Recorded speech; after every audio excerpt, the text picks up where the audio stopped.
Shalom, Bapak, Ibu, Saudara terkasih dalam Tuhan Yesus Kristus. Apa kabarnya hari ini? Pagi ini di hari Selasa tanggal 3 Agustus 2021, saya mengajak Anda untuk mengikuti renungan harian yang dikeluarkan oleh Sinode Gereja Kristen Ekumene di Indonesia, GKO, dengan berpedoman pada pola pembacaan Alkitab 4M. Bapak, Ibu, Saudara terkasih, untuk merenungkan firman Tuhan hari ini, saya, Pendeta Rismas Cornelis, bersama Bapak Penatua Domingus Kecili, secara bergantian mengajak Anda untuk menerima, merenungkan, melakukan, dan membagikan firman Tuhan. Bapak Ibu, mari kita berdoa. Kami bersyukur kepadamu Tuhan untuk hari ini dan kesempatan serta kesehatan yang Tuhan berikan. Pagi ini kami akan merenungkan firman-Mu. Tolong kami agar kami dapat memahami dan melakukan kehendak-Mu. Dalam nama Tuhan Yesus, firman yang hidup, kami berdoa. Amin. Pembacaan firman Tuhan hari ini terambil dari Amos pasal 5 ayat 22 dengan judul Kurban yang Tidak Berkenan. Amos pasal 5 ayatnya yang ke-22, demikianlah firman Tuhan. Sungguh, apabila kamu mempersembahkan kepadaku korban-korban bakaran dan korban-korban sajianmu, aku tidak suka, dan korban keselamatanmu berupa ternak yang tambun, aku tidak mau pandang. Amin. Dari bacaan tadi, kita mau menggali isi Alkitabnya dengan pertanyaan berikut ini. Apakah yang tidak disukai Tuhan dari ritual umat Israel? Tuhan tidak suka terhadap korban-korban bakaran dan korban-korban sajian. Apakah yang tidak dipandang Tuhan dari ritual umat Israel? Tuhan tidak mau pandang korban keselamatan, pendamaian dosa, meskipun mereka membawa yang terbaik, yang paling gemuk. Mengapa Tuhan tidak suka dan tidak mau pandang apa yang dipersembahkan oleh bangsa Israel? Apa yang membuat Tuhan membenci dan menghinakan persembahan dan perayaan bangsa Israel? Tuhan tidak melihat nilai persembahan berupa korban hewan, namun Ia melihat sikap hati yang tertuang dalam tindakan nyata keseharian bangsa Israel. Apa yang telah dilakukan oleh bangsa Israel sehingga Tuhan membenci, tidak suka, dan tidak mau pandang peribadahan mereka?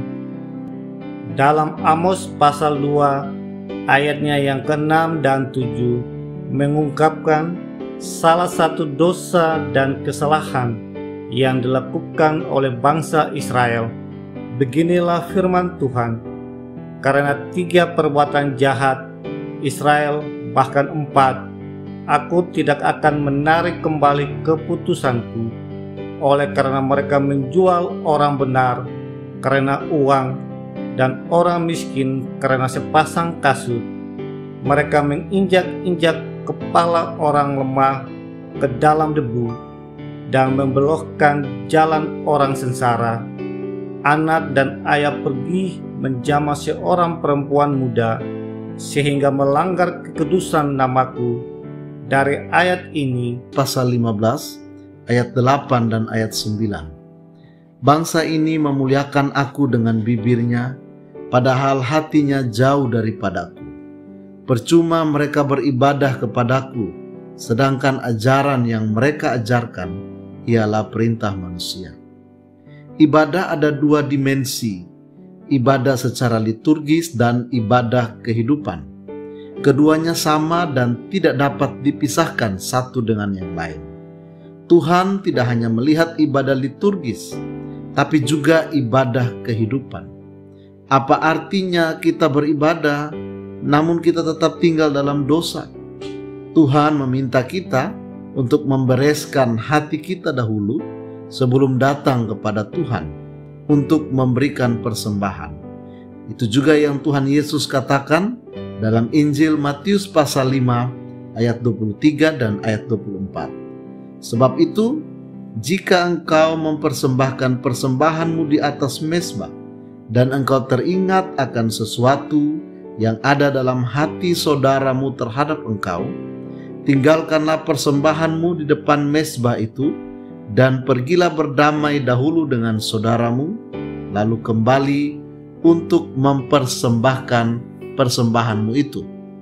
Sikap hati yang benar dalam penyembahan kepada Allah akan terlihat dalam praktek kehidupan sehari-hari. Yakobus pasal 2 ayat 17b mengatakan, jika iman itu tidak disertai dengan perbuatan, maka iman itu pada hakikatnya adalah mati.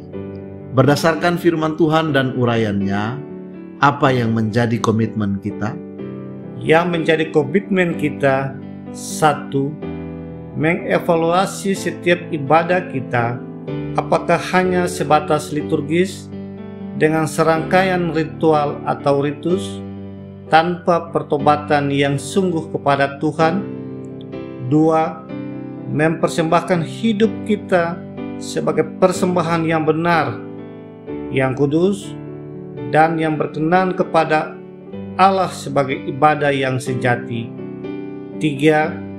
Membereskan hubungan kita dengan sesama, menyatakan keadilan dan kebenaran di rumah, di gereja, dalam kehidupan bermasyarakat, bangsa, dan negara.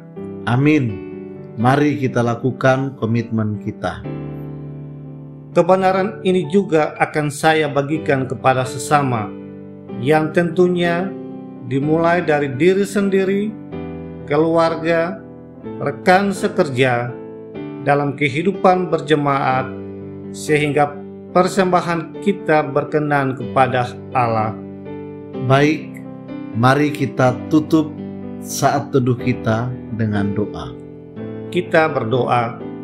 Ya Bapa, dalam nama Yesus, ampuni kami apabila selama ini ibadah dan persembahan yang kami persembahkan kepadamu hanya sebatas ritual atau ritus semata, tanpa ada pertobatan dalam hidup setiap hari. Roh Kudus, tolong kami untuk dapat melakukan firman-Mu dalam kehidupan kami, sehingga ibadah kami merupakan persembahan yang berkenan di hadapan Tuhan. Dalam nama Tuhan Yesus Kristus, kami berdoa. Amin. Demikian renungan kita pagi ini. Selamat pagi, Tuhan Yesus memberkati. Amin.